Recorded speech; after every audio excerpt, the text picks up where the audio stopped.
Okay, so let us start. So my name is Sanasam Ranbir Singh, professor in the Department of Computer Science and Engineering, IIT Guwahati. I am also associated with the School of Data Science, and I'm also holding few responsibilities, administrative responsibility at IIT Guwahati as the say associate dean of research and development and head of the Center for Linguistic Science and Technology. So today, what we are going to discuss is a brief introduction on recommendation system. But in title says, in some, how do I remove this bar? This top bar is.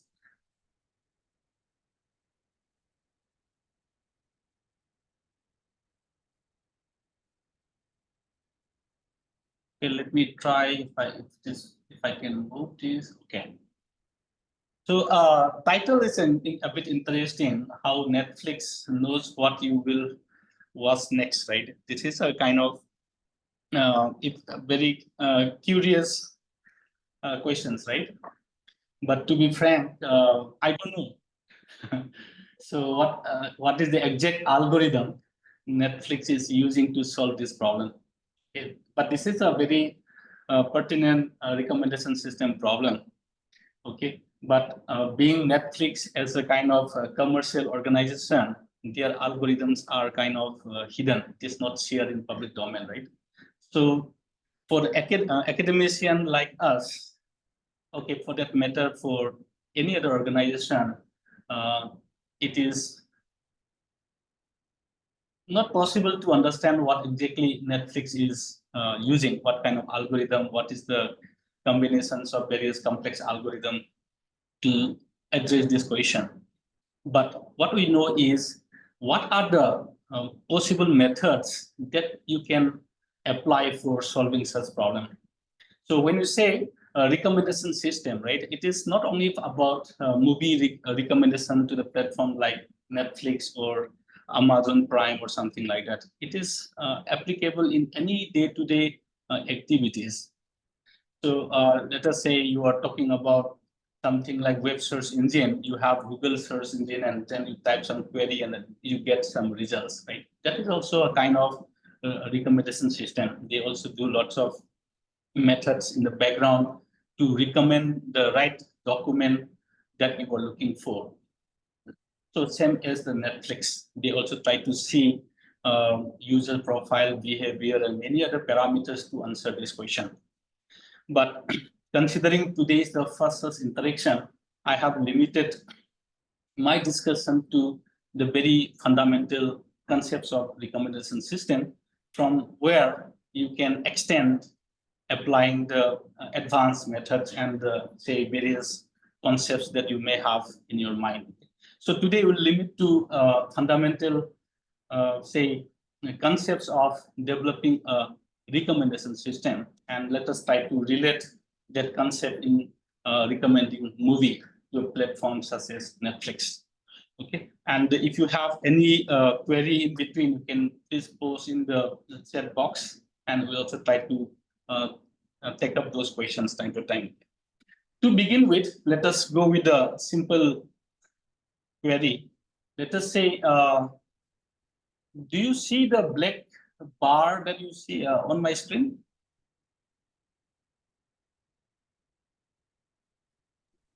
It's not going out. I'm just moving to the. No, it's just showing us, should I watch this movie? Okay, then it's fine. Okay, it's on my screen, this black bar, it is coming. Okay, so let us start with this question, right? So let us say me as an individual, right? So whenever a new movie comes up, okay, so the question is like, should I be watching this movie, right? Sitare Zamin Par is a very recent movie. All of you may be aware of this movie. Then, how do I try to solve myself this problem? Maybe the same question is this recommended system is going to ask when I have an individual, whether this individual will be willing to see this particular movie or not. Right? So let us say I have this movie and I want to check, say before I watching this movie, right? So I maybe probably try to see this kind of questions, right? What's this movie? Whether I would like this movie for that matter. So the very obvious way is that if I don't want to say directly go and watch the movie, if I want to check, say get some recommendation from someone, then maybe the simple approach may be that I will be asking my friends, right? So let us say I ask my friends whether you have seen this movie and whether you like the movie or not. Suppose say some of the friends, majority of the friends says, okay, this is a good movie, you should also watch. Then that is a very good input for me to understand, okay, this is something that I may like. And at the same time, friend is a very important feedback for many such questions, not only for movie kind of application, but let us say if you're looking for something like restaurant, or say something like say book, or say even for the search engine, right? So when I put a query, so if I can get who are my close friends from my social media platform, something like Facebook and so on, that kind of information helps. If I am confused, right, then friends, my close associates are the one who can kind of uh, resolve such kind of uh, questions. So one simple approach is let me ask my friends and say what they say, right? So now if as majority of my friends likes this movie, then I may also like this movie. This is the simple approach that I can use. And this kind of solution or this concept of solving this kind of problem using this my associate or my peers is known as the collaborative filtering. So collaborative filtering is one such approach of solving such problem in recommendation system. Then I may also see that instead of asking my friend, I may also have seen this another movie like Tare Zameen Par, right? So Tare Zameen Par is something like is also maybe say similar type of movie. Genre are maybe same. Then I also like the movie made say starring Amir Khan. I also like something like family movie and so on. So there may be many other factors, right, that may kind of connect with me with my preference. If I know that if my system knows that this person likes Tare Zameen Par, then other movies similar to Tare Zameen Par may also be liked. So this is again another way that we look at this kind of. So I like Tare Zameen Par, so I may also like say Sitare Zameen Par, right? So this kind of approach is known as the content-based filtering. Okay, so if you see the say recommender system, okay, how then there might be broadly something like two approaches. One is something like content-based filtering, where I look at the content in the sample. When I say sample, if it is a movie, what are the attributes of the movie? And when I say attribute, is it a family movie? Is it a comedy movie? Who are the stars, actor and actress in the movie? What is the storyline and so on? It defines the content of the sample that I am looking at. Likewise, if I try to connect this to search engine, right? The document that I like, okay, I like entertainment, right? Then maybe that other entertainment documents I may like. So if I try to see the content of the samples or the item, and based on the content of the item, if I try to find what are the other similar items, okay, then if I like this particular item, I may also like other similar items. Okay. This kind of approach also I can use. So that is what we call as the content-based filtering. So whereas in the collaborative-based filtering, I try to see who have similar characteristics with me, right? I like something, so who are the people having the similar likes? Okay. So I try to see the people who have similar characteristics and what are their feedback. Okay. That is what the collaborative. So likewise, these are two basic, say, approaches that we generally use in recommendation system. Okay. But again, now it is a complex world problem, right? So I have so many information other than my friends and that what I like. I may also have many other external factors. So such as coming to this particular movie, Sitare Zameen Par, you may every day now currently every day you may find something like 10 to 20 such news media publications, right?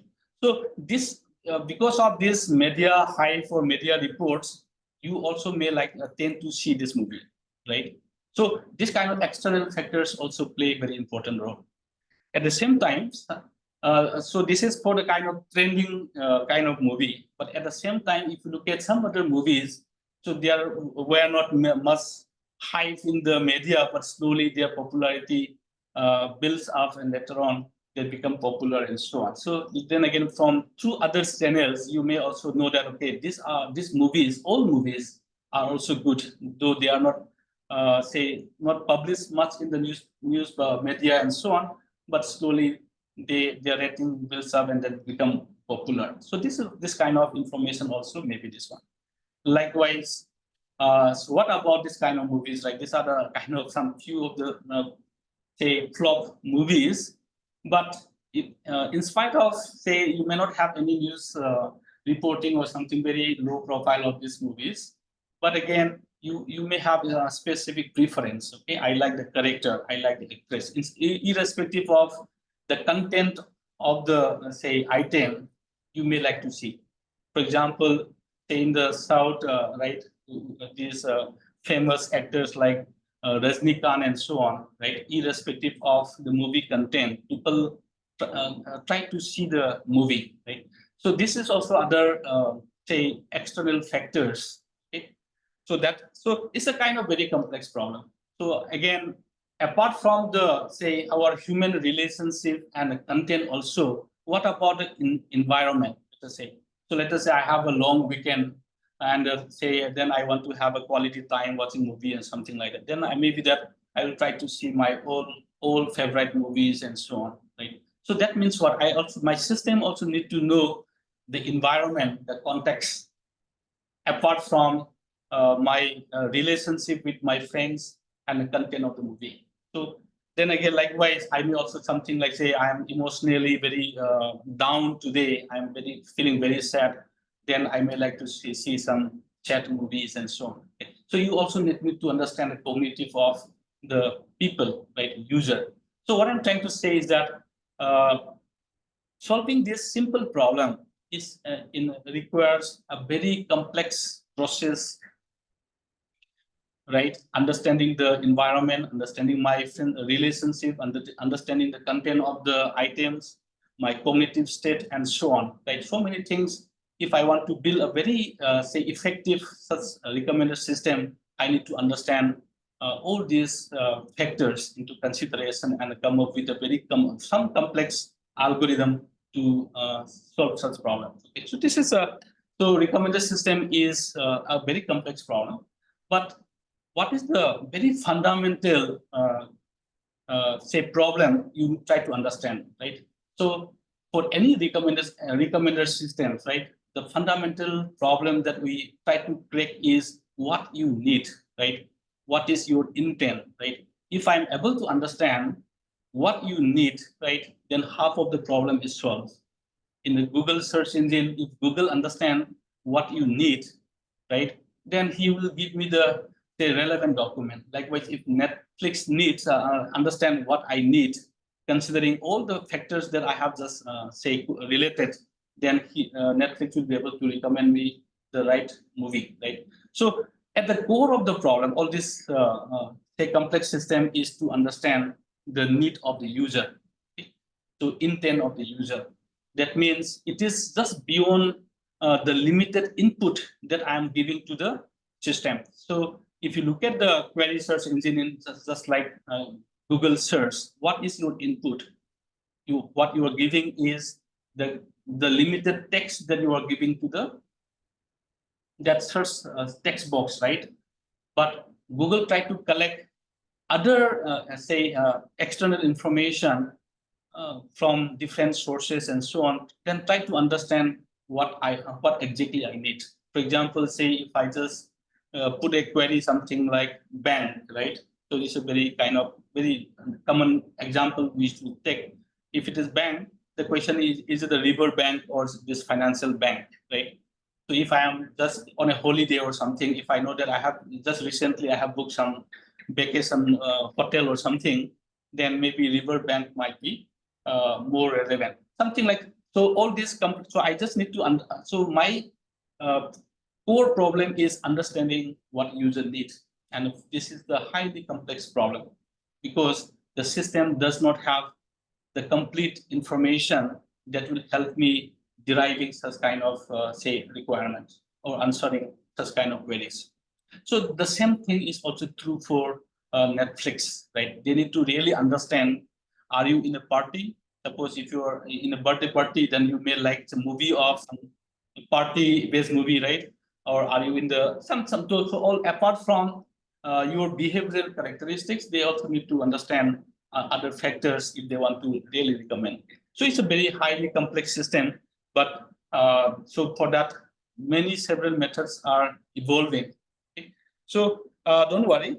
So we'll try to pick up one by one, but today I'm limiting to the basic methods for solving such a simple problem. So without considering all the external factors that I have just introduced now. Okay? So we'll just look at with a simple problem now. Maybe in the subsequent opportunities, we'll try to discuss the take up the more complex scenarios and so on. So now let us start with the say simplest one.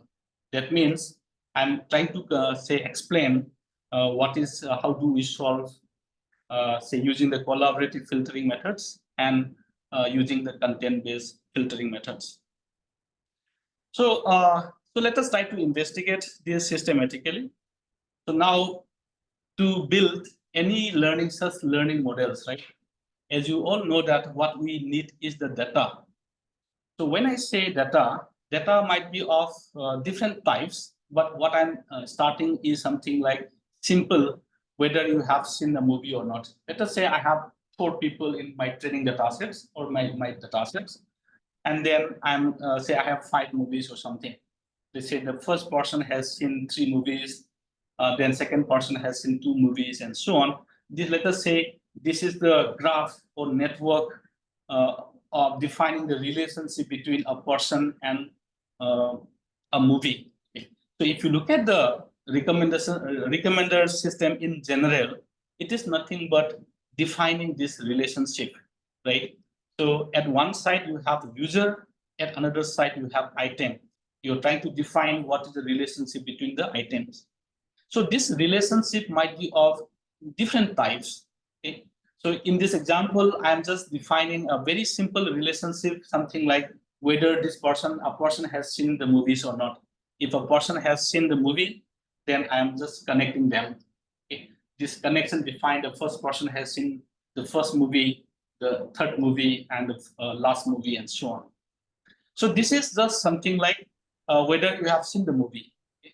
Then using this information, what kind of problem I may be able to solve? If I just look at something like, but this particular connection does not say that how say what is the kind of like say how say do you really like this movie, or what is the rating, right? You have just seen, but it does not say anything about do you like the movie or you don't like the movie, right? This is just the I have seen the movie, nothing else. Right? If I just have this relation, right, then maybe the problem that I may be able to solve may be very limited. Okay, I can only see something like considering this existing graph. If I want to predict whether the first person will like the second movie or something like that, then I have no idea whether say who like the movie or these movies. I only have whether they have seen the movie or not, right? So that means my I have very limited information. Maybe that I may be able to look at how many of my friends have seen this movie. Okay, that this kind of limited information I may be having and trying to solve the problem. Okay. Then so I need to enhance the quality of my dataset, means the information that my dataset captures, right? So maybe that once another simple way of kind of adding value to the data set might be not only that whether this person has seen the movie or not, then I can also say how whether the person likes the movie or not. So the bold one says that the person says like this, has given this movie with a very high rating, he liked it a lot. This connection says that he has just seen, but he don't like it. Given rating is very low. So I can also give the kind of rating to this relationship instead of just have you seen or not, this kind of question. I can also say that say what is your rating. So the thickness of the connection in this diagram, I'm telling if it is more thick, that means he has given higher rating. So if I have this, then I can also apply the collaborative, content-based methods. You can see that the first person like Tare Zameen Par, then again, second movie and the first movie are same, then this person may like, say, Sitare Zameen Par or something, different movies. So likewise, but what I'm trying to say is that first I'm trying to understand the relationship between a person and users and items. So this network, because I want to apply some mathematical model over this, so this network, I can represent this in some form like this matrix, right? So this connection that I have can be now summarized or visualized in this using this matrix. So you can see that so the ratings are given between 1 to 5 or something. 1 is the lowest rating, 5 is the highest rating or something of that sort. Then enter this connection, I can represent by a matrix. The moment I represent this matrix, then what happens? Say all the linear methods like linear algebra and so on, those matrix-based solution I can apply over this problem. So the data set that I have, right, can be represented in the form of a matrix. So now, let us say this is a data set that I have collected from Netflix or something, right? Prime Video or Netflix or something. People have rated and I have collected this data. Now, in order to say whether the first person likes this movie or not, so I'm starting the questions now. So now, let us say in this matrix, everything is completed, but one particular cell is empty, and I want to see whether this person going to like this movie or not. What is going to be the rating of this particular movie from this person? So if I want to answer this question, right, then there should be certain pattern in the data that will help me in predicting this missing value, because basically recommendations system is nothing but I'm trying to complete the missing information in my network or in my data, right? So if I want to predict this, then there should be some pattern, right? If I don't have pattern, then I may not have any clue to kind of predict this value. So what is the pattern, underlying pattern that is present in this data set that will help me answering the question? So that is the solution direction to the problem of such kind. So we should be looking for the pattern that will help. If I have no pattern, then I may not be able to predict. Everything is random, let us say, then I may not be able to predict, right? So what are the possible patterns that I have? So let us just look at this. It's just for the hypothetical example. Let us say this is a particular typical matrix, and I have one missing this one. And if you look at these two particular columns, right, for the first movie and the fourth movie, you can see that all the entries in these column vectors are same. Okay, the last one is 4, 4, next is 3, 3, 1, 1, and so on. Since these two vectors are same, very likely the missing entry also may be same. Then considering this pattern, very simple pattern, so you may be able to predict this would be 3, right?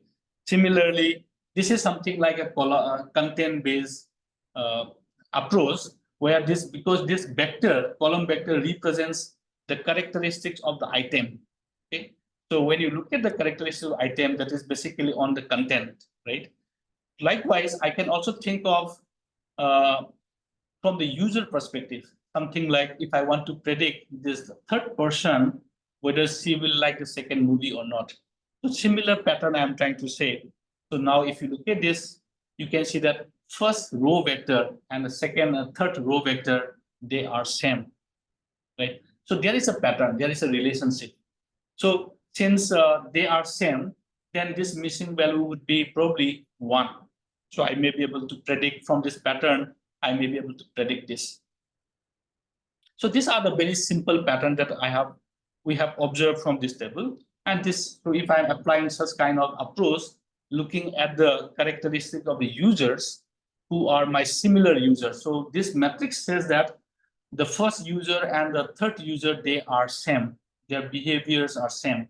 So that means whatever first one says like, the third one may also like. This is what a collaborative filtering. So we are trying to look at such kind of pattern. So now pattern might be more complex also, because these are the simple pattern that I can be easily identify, but there may be more complex relationship. So what are those complex pattern or the dependencies that is inherently present in the data? That is what all these learning models trying to explore. So our task is try to explore the data and try to see what are those patterns and try to predict. So first one, we have seen that there is similarity between the first user and the second users. Likewise, this second one, we have seen that the first movie and the fourth movie, they have a similar characteristics. So these are a very simple pattern. There might be more complex pattern. Something like if you see the second person and the third person, if you sum them, then you are getting the fourth person, right? So the dependency or pattern might be something of that complex one, multi-level problem. I'm not telling that this specific relation might be satisfying, but I'm just trying to say that your pattern might be, say something like a complex pattern. So likewise, same pattern, something like in this particular relationship, the rating for the last movie is nothing but average of the rating of the second and the fourth, right? Average pattern. So likewise, of this kind of various patterns might be present in the data. So in all the learning methods, the underlying problem that we try to solve is understanding such kind of pattern. So once I understand the pattern, then I may be able to answer the questions. So in the collaborative filtering, we try to explore the pattern of the users. In the content-based approach, we try to explore the characteristics of the content, and some solution might be combination of these two. Okay. Some pattern may depend not only on the user's behavior, it may also depend on the characteristics of the items. So the kind of pattern that you're looking at might be complex. So now, the example that we have seen so far, here I have picked up something like a dense network, right? So I have an entire almost complete matrix, right? And you have only one or very few missing values here. That means your network is complete, almost complete, only few relations are missing. Then for such kind of data set, predicting this kind of pattern also may be easier, right? But in reality, this is how the network is going to be. In Netflix, you may have thousands of movies, right? Out of that, hardly how many movies we have seen? Maybe 100, right? So out of, say, 100,000 of movies available in Netflix, I might have seen something like 100 movies, right? Or say 10 movies only. So that means what? The matrix or the network that you are going to have in the real world scenario is going to be very, very sparse. So if you have such a sparse network or matrix, is it possible? It may be difficult for you to come up with the kind of pattern that we have just seen, right? In my previous example, we have seen something like first movie and the fourth movie are similar, right? The vectors are similar, right? But in this case, it is almost impossible to claim that first and the fourth movie are same, right? Have similar characteristics. Likewise for the first person and third person, right? So, but your real data is going to be something like this. Okay. So in such a, then how do you really try to solve this problem? So now let us see this one. So let us again try to define the problem in a little more abstract manner. Okay. So now the network that you have in the real world problem is something like of this sparse nature. This is what you have, right? And what I am targeting is to predict whether the first person will like the second person or something. All the missing connection that you have in this network, I want to predict that. I want to complete this network. That means the sparse matrix that you have, all the missing values in that sparse matrix, I want to predict, right? That is what my task is, right? So that means this is what I have, and what I want is something like this. For all the users, for all the movies, I want to predict. But again, there might be questions something like, if some movie set of movies you are not going to watch at all, then do you really need to predict or something, right? That means even if not a, if it is not a kind of complete connections, complete graph, it may complete bipartite graph. It may happen that you try to say still have a kind of relatively denser network. Okay. So ideally, from the sparse network, the missing links that I have in the sparse connection, I want to predict those missing connections. So this is the kind of very simple, high-level definition of any recommender system between the user and item. So how do we do that? So there are various approaches, but one simple method is something like, can I abstract these samples in the form of some features? Okay, so I'm starting to connect to something like a machine learning domain, or say something like representation learning problem. So now let us say, if considering the movie as a kind of a domain, okay, movie has various attributes to define a movie, right? So if I have a movie, then you may have various classes of genre classes, something is either comedy or action, science fiction, and so on. This might be a set of attributes that can be used to define a movie. So if some movie might be something like, say 80% comedy and 20% action, some movie might be something like, say 50% family and 50% say comedy or something like that. So I can define a movie by such attributes. Okay? So a movie is having this much percentage of these genre classes. What is that distribution I can probably have? Likewise, I may also have some other attribute, something like how long is the movie, what is the resolution of the movie, is it the kind of say 3D movie or 2D movie, various other attributes I can probably have. So suppose if I can come up with this kind of features that can represent a movie, okay? That is what any machine learning will do, right? When in any machine learning, what is the first task that you have to perform? The first task is to represent a sample in the form of a vector, or in some form that your learning algorithm will understand. And the majority of the learning algorithm uses vector space model, right? Factorization. So first task, if I somehow can come up with a set of features, right, that can define a movie, then that feature vector can be used to represent a movie. So that is what I'm trying to connect now. So now, but let us assume that for simplicity in this illustration, I'm considering only two features. So let us say features are something like comedy movie and a family movie. Then even if I have not seen lots of movie, right? I might have seen something like 100 movie in my say last say something like 10 years or something like that. Then out of that, at least from this limited data set, I may be able to say something like, I like from my limited data set, okay, you prefer generally comedy movie, and you then less family movie or something like that. So like this diagram try to say that, okay, this person likes comedy movie, this thick connection, and he does not like family movie much. This particular person likes both family movie and the comedy movie, and this person, she does not like neither of these two, right? Or say this, she likes family movie but not much comedy movie and so on.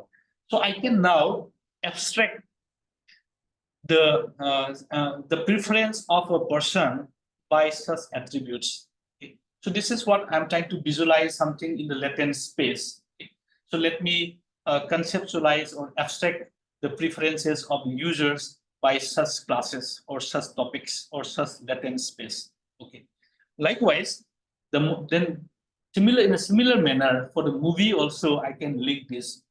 The first movie is not much of comedy, but it is of the kind of uh,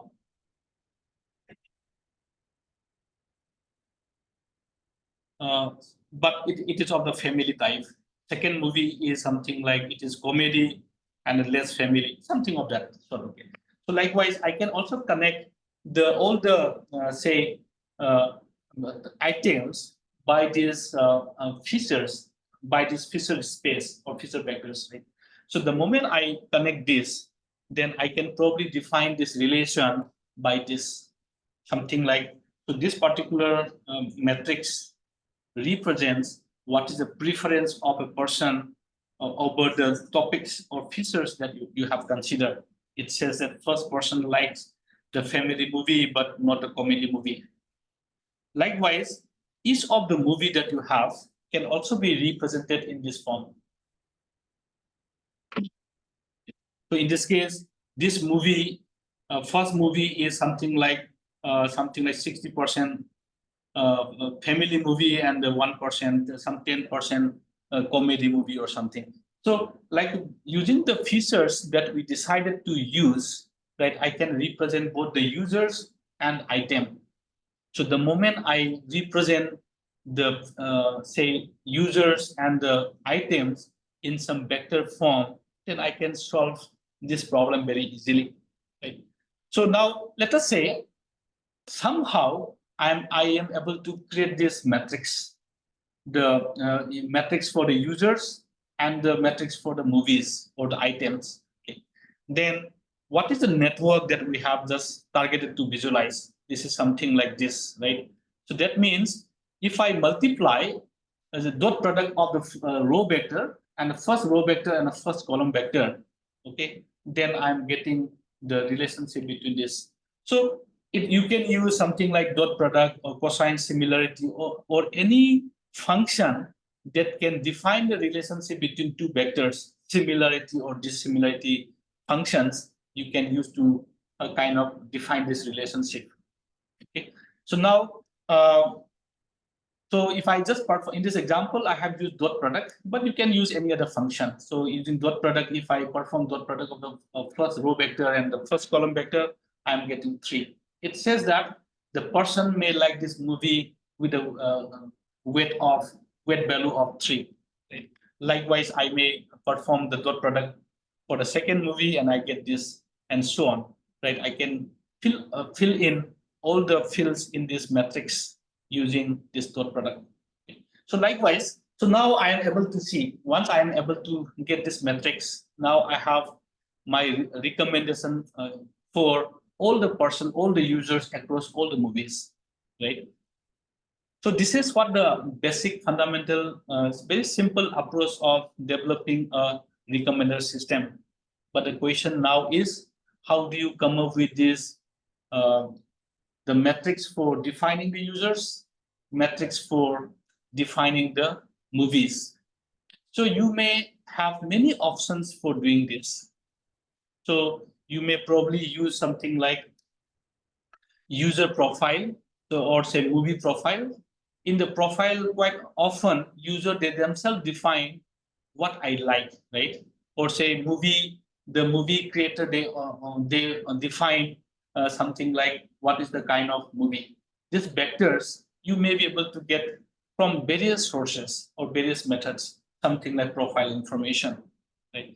Likewise, I may be able to get from historical information also. I have seen, say, most of out of the 100 movie that I have seen, 90 of them are something like shared movie or family movie. Then my weight for maybe something like 90%. Right. So likewise, from my historical data also, I may be able to create such kind of matrices. Or you may need to use some learning methods, machine learning method to create this vector itself. Okay. So you have just seen that once I'm able to get these two matrices, my problem is solved, right?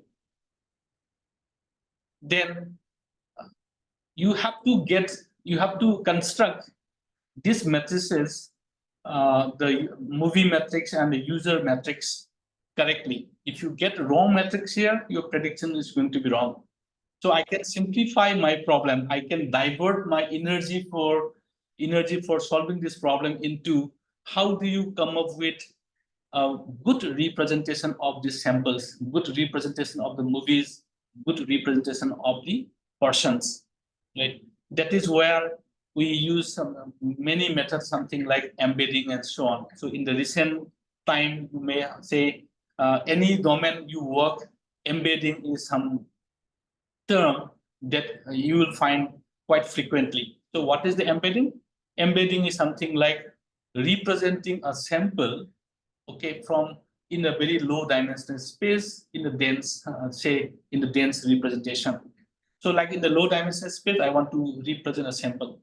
But in the very layman term, so learning and embedding of some sample is something like learning, say using some learning method to represent, to get the vector representing the samples. Okay, so if you see the last say 10 to 15 years of say this one in say research studies in various domains, most of the image, let it be image, speech, or some text.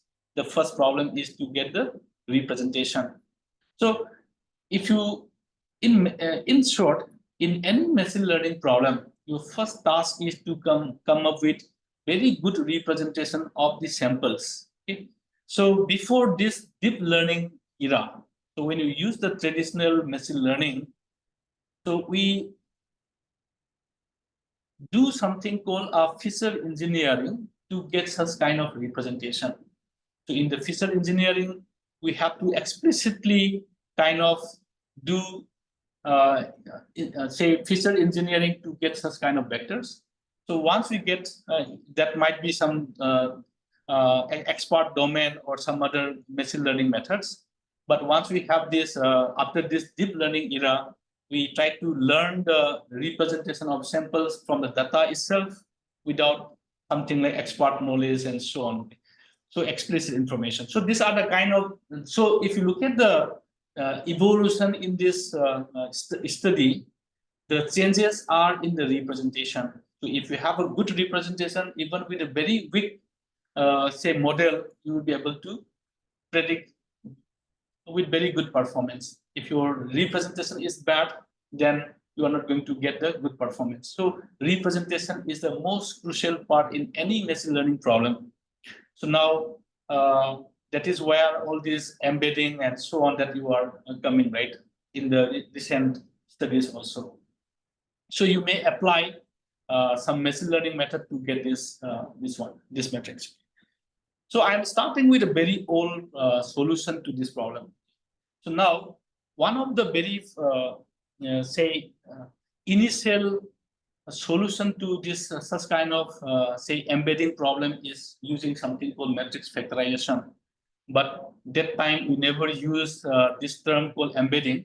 Embedding was introduced much later, right? But the idea of representing the samples in the low dimensional space is already kind of applied for long time. So, but one such initial study was using matrix factorization. So I'm just trying to introduce a simple way of doing matrix factorization, okay, for creating that two matrices. Because once I have that matrix, I will be able to create that. Okay. So what is our target? Our target is, so in order to build any machine learning model, especially the supervised model, right? So the problem here that we're looking is like a supervised problem. So if you have a supervised problem, machine learning problem, then the first task that you need to have is something like a training data set. In any machine learning problem, you have to have the training data set. Okay, and you have seen that in our solution, we need to our target is to have we need to come up with that two matrices. Okay, and so let us say this is my training data set. Okay, this is M. Probably this is represented by the network from above. Okay, but the problem that we have seen was in the universal data sets, it may be very sparse, right? So if I consider all the users in the universe, the matrix is going to be very sparse, right? And in my training data set means what? It is a ground truth. It should be a complete data set, right?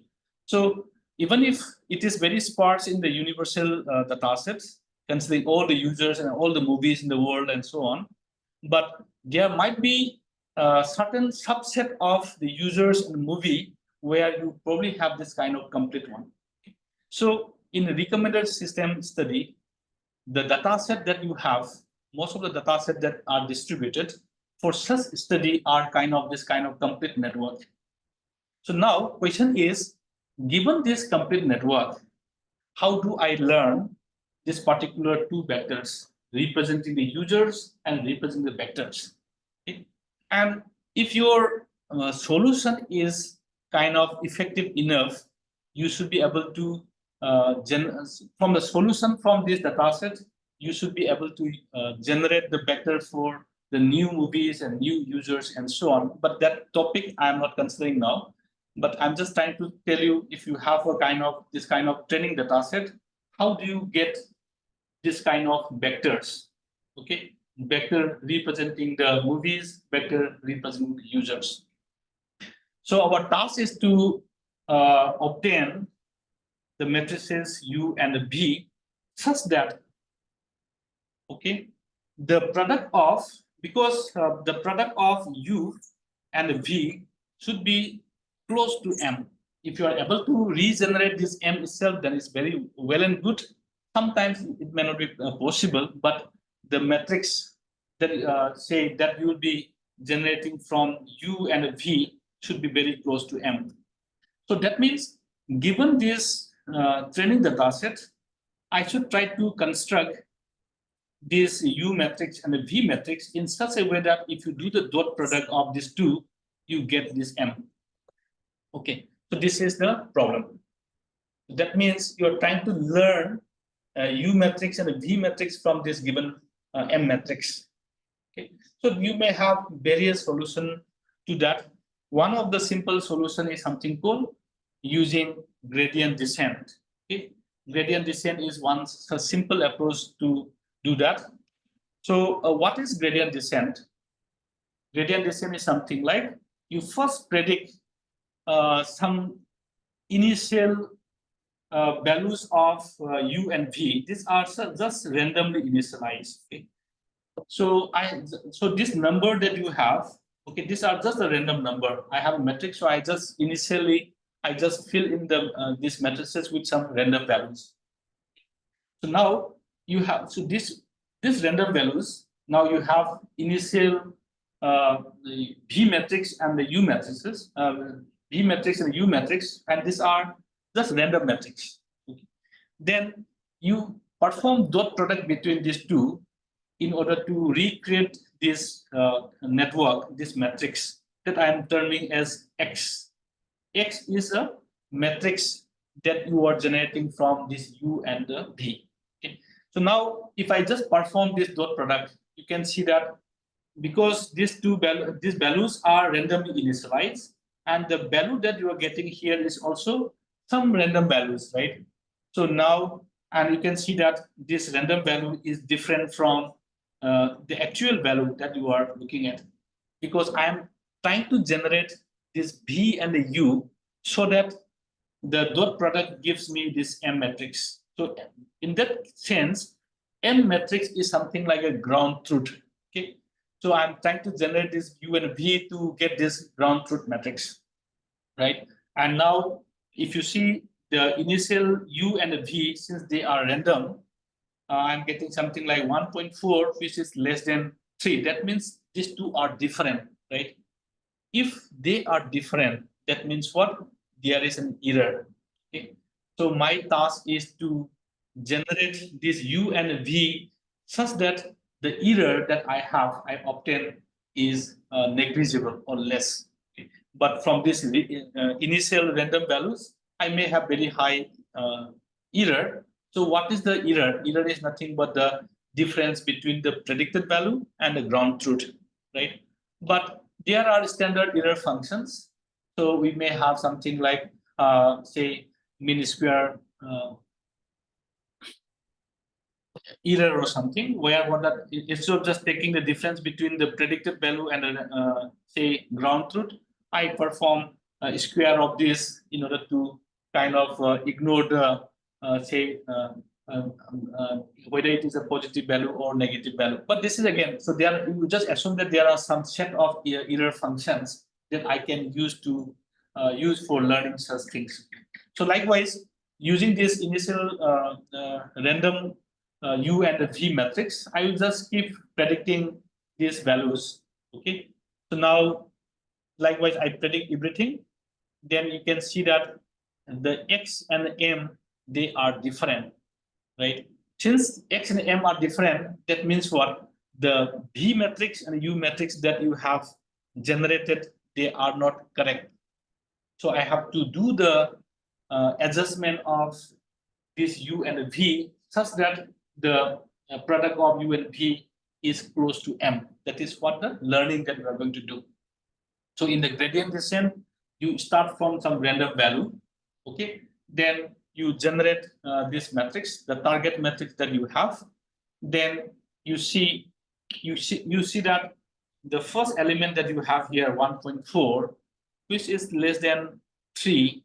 That means what? That means the value that you have in this column vector and this row vectors are smaller.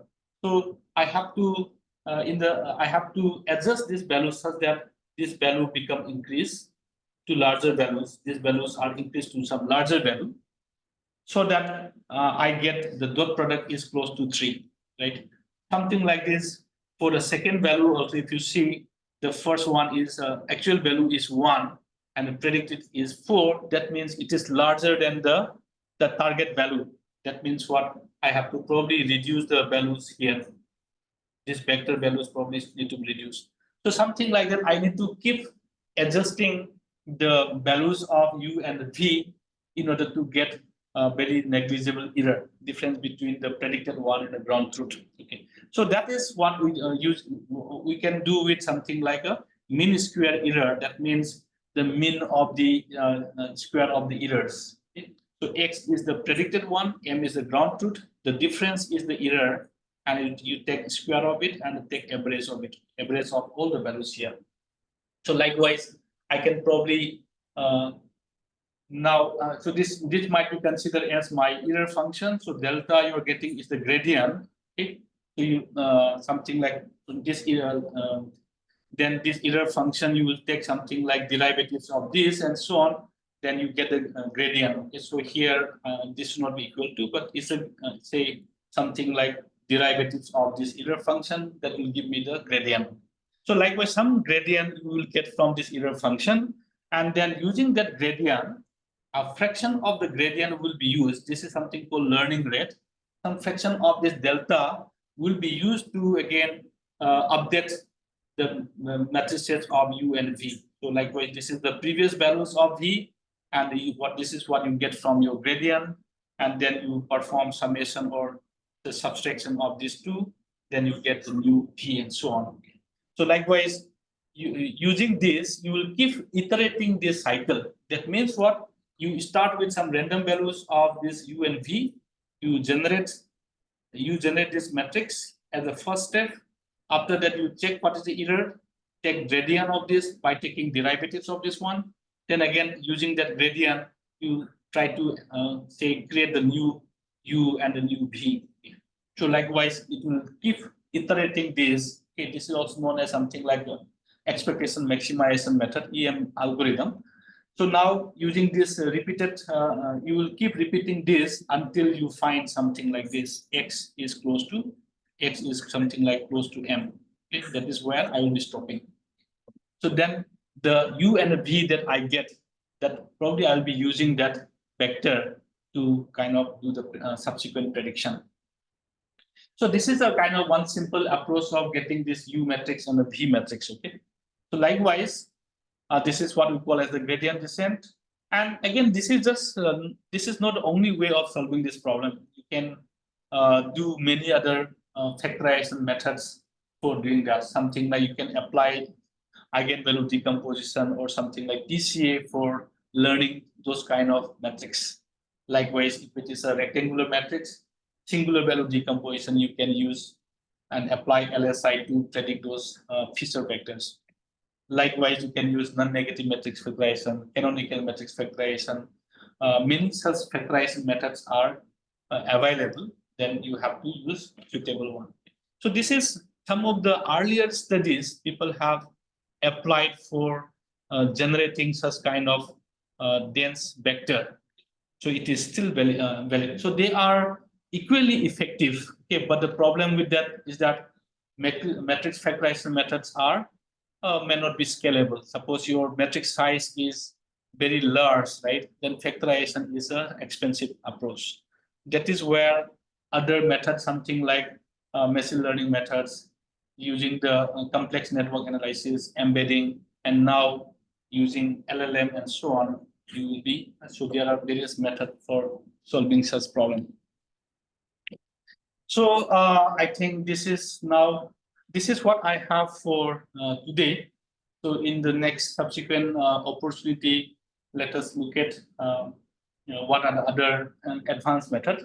But to summarize, what I want to say is that recommender system, developing an effective recommender system is a very complex problem. You have to take care, say, incorporate or consider many other factors, starting from your,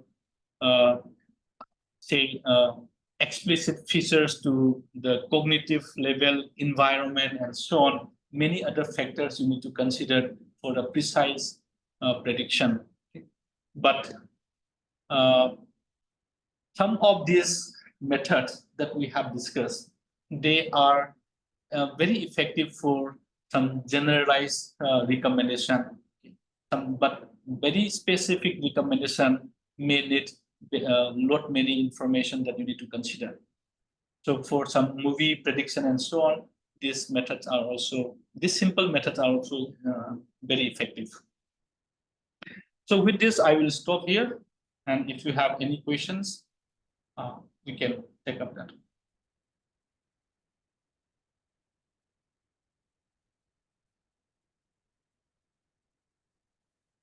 Hello?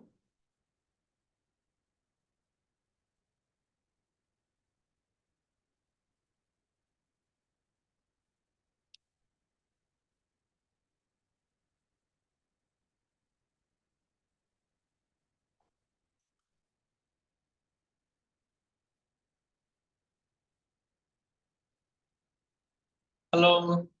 Do I have any question? Otherwise, we can wind up. Hello, sir.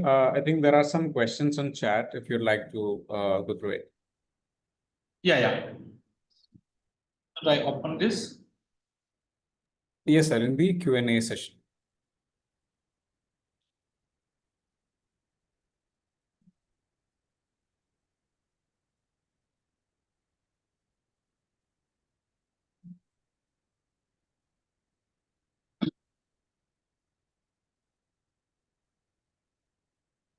Okay, first question is this one. Will you teach how to build a recommendation AI or not? Okay, so what is AI, right? AI is a very generic term. So if you see all this machine learning and all these things are is a sub branches of AI only. AI is a branch. Okay, anything that we try to mimic human intelligence through some computation, you can always relate that to an AI. Okay, but now AI sub-domain becomes so broad. So now people try to see AI in the machine learning different flavor. Okay, but everything is under AI. But again, a recommendation system. Okay, the method is just like an ocean. Okay, so since today is our first session, we are starting with the most fundamental methods, but in various domains, and it is applicable for all possible real world problems. Okay? So now, it is a kind of say continuous research problems. So now there you have lots of methods. Okay, so now what recently people have started looking at is earlier we used to have this traditional machine learning, then deep learning. Now people are looking at the large language models. How do you, and you may find many papers in large language model itself. Okay, so what we have discussed is just the conceptual basic foundation to understand what you mean by recommended system, and with a very simple methods, how can you build that? So once you understand these machine learning methods and so on, then you'll be able to connect that concept. Okay. So those who are in the first year who do not have any understanding of machine learning or this large language model AI, so considering advanced method will not be uh, suitable. Okay. That's why we have I have limited to the very fundamental concept that will connect to maybe most of the people without the, let's say, their actual background. Okay. Yeah. So pattern would be effectively, you are right. See, age, genre, these are all parameters, right? So children will like some different types of movie. Teenagers will like different types of movie. Then elderly people may like different types of movie. So this looks like Bellman-Ford algorithm. Anyway, this is for the graph. Okay, so if you see as a graph, right? Yeah. So any suitable graph algorithm that will try to find the shortest path and so on. That is because the relation that you find, right? You may find something like a direct connection, the indirect connection, and so on. Okay, so there are all these methods might be useful in predicting the connections.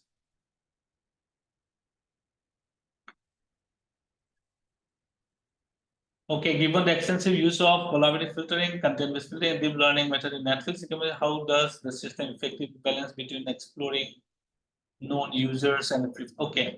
These are actually very specific. This one questions, but these are very important questions. So that is where we have to again see personalization. Okay?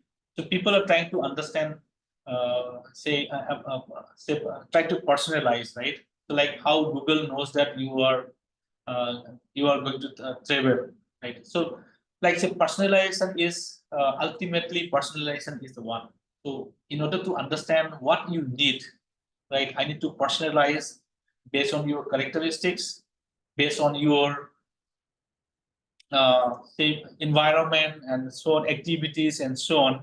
Personalization may not be only one representation. Okay, sometimes today at this particular point I may like something, another time I may need something else. Okay, so personalization is the ultimate problem.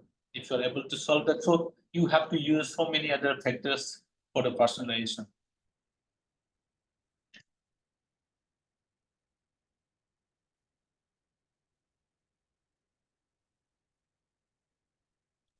So, Okay, so so there was a question just to get your understanding. In the third year, there's a topic or there's a course called deep learning. uh, Over there, just to understand, is there a need for a graphic card or how is the whole course being taught? okay, deep learning. Okay, I'm not sure who is teaching, but when you say deep learning, okay, what is that? There's behind the deep learning, there's something called neural network. Okay, and a neural network is a very old area of study. Okay, so maybe before 20, 30 years, it is already done. In the neural network, there are three basic models, something like feed-forward neural network or MLP, then recurrent neural network, convolutional neural network, and so on. These are the fundamental network that was kind of proposed long years back. But neural network needs a lot of computation. Okay, that time GPU was not there, so CPU was only there. So the scope of exploration of a neural network was very limited. Okay, so after GPU comes, right, then there is a scope for heavy computing resources, right? Then after that, again, this neural network evolves. That is how it is started. So obviously, you need these cards, GPU cards. If you want to run these models, GPU card is required. And so I am not sure about the content of deep learning, but deep learning, as in principle, should be taught considering both the theoretical aspects, considering all these models, as well as the experimental part, where these PyTorch or TensorFlow, Keras, and so on, these are the kind of platform that or libraries that you're going to use for building neural network models. So you need obviously GPU computing resource, and then I'm sure that in deep learning course you'll be learning theory as well as the experimental part. Thank you, sir. Any other questions? In the Q&A, there's more questions in relation to the AI topic. So would you like to answer any questions in relation to the program as well, like how the tri-semester, about the tri-semester, or you would like to stick on to the topics? Okay, so I think this particularly this BSc course, I think is one of the unique kind. I think those who have just kind of trying to understand this course, I think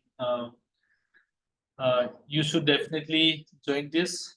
Why I'm telling you that in the it is different from this semester based or annual based. Okay, so it is a very kind of 3 months, something like short duration course where you have a very focus and say what you call short period discussions, and that also and the kind of you also have a kind of regular topic wise weekly exams and so on that helps you in say scoring the marks and follow-ups with the courses and so on.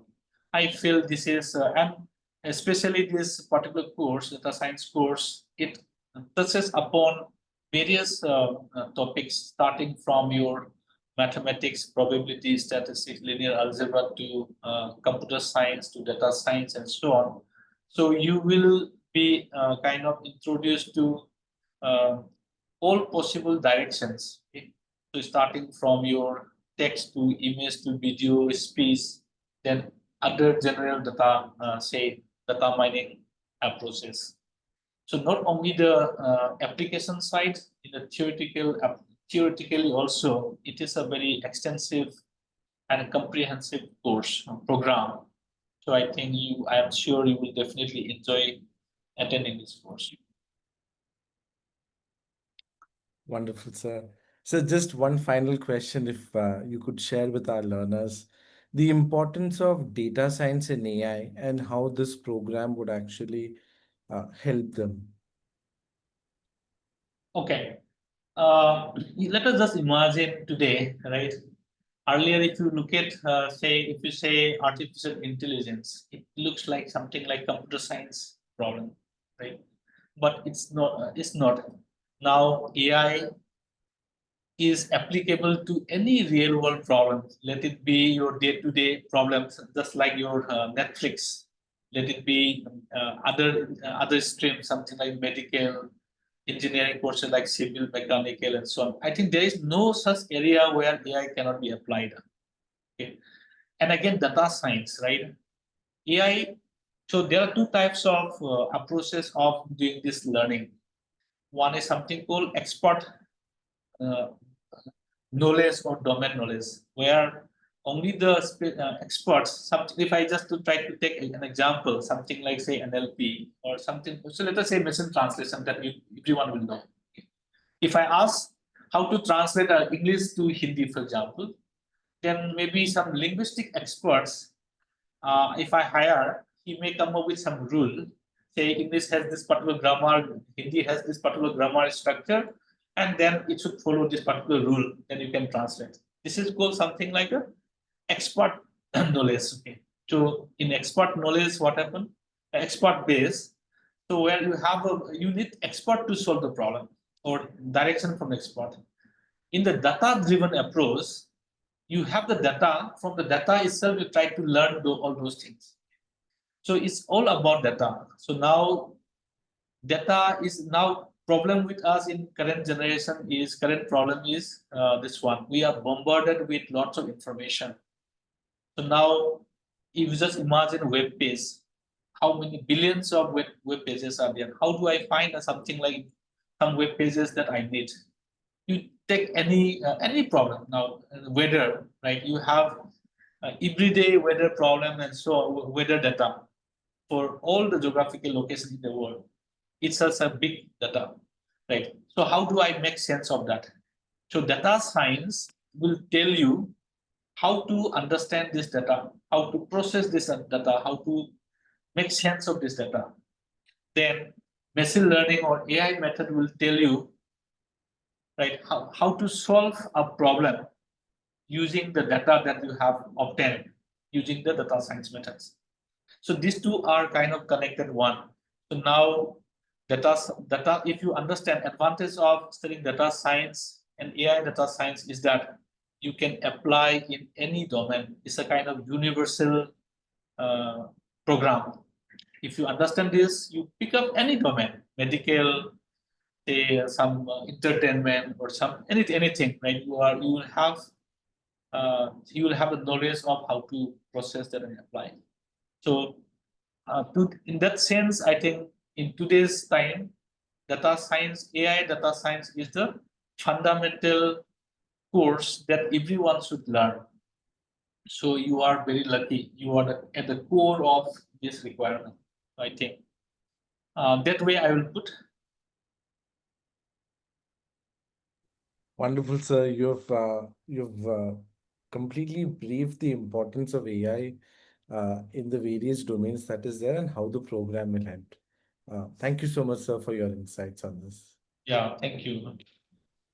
So all the best for all the participants and good luck. Okay? Thank you, sir.